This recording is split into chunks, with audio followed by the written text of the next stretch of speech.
Hi everyone, শ্রীকথা সবাইকে স্বাগত জানাই। ক্রিসমাস তো এসেই গেল, আর এই সময় বাড়িতে ছোটোখাটো কচিকাঁচা থাকলে তাদের জন্য সারপ্রাইজ প্ল্যান তো করতেই হয়, তাই না? তো সেই কারণেই আজকে গিয়েছিলাম ক্রিসমাস রিলেটেড ডেকোরেশনের কিছু জিনিস কিনতে। সত্যি কথা বলতে কি, আমরা ছোটোবেলায় আমাদের জেনারেশনের আমরা যারা বাবা মারা ছোটোবেলায় যেগুলো পাইনি, চেষ্টা করি নিজেদের সন্তানকে সেই সবটুকু দিয়ে ভরিয়ে রাখতে। আফটারঅল সন্তানের আনন্দেই তো বাবা মার আনন্দ, তাই না? তো সেই কারণেই আজকে কেনাকাটা করতে যাওয়া। তো কি কিনলাম সেগুলো আগে দেখিয়ে নিই।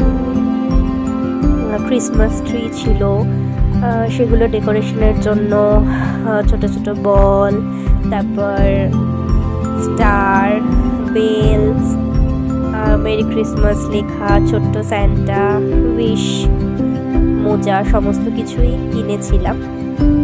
তো নেক্সট দিন কীরকমভাবে সাজাবো, গিফট আইটেমও কিছু কিনেছি যেগুলো সারপ্রাইজ গিফট থাকবে শ্রীয়ের জন্য। তো কীরকমভাবে সাজানো হলো, কীরকম কী গিফট কিনেছি সেগুলো দেখে শ্রীয়ের কীরকম রিয়াকশন হবে, সেগুলো সমস্ত কিছু থাকবে পরের ভিডিও। সাথে থাকবেন, দেখা হচ্ছে পরের ভিডিও। ধন্যবাদ।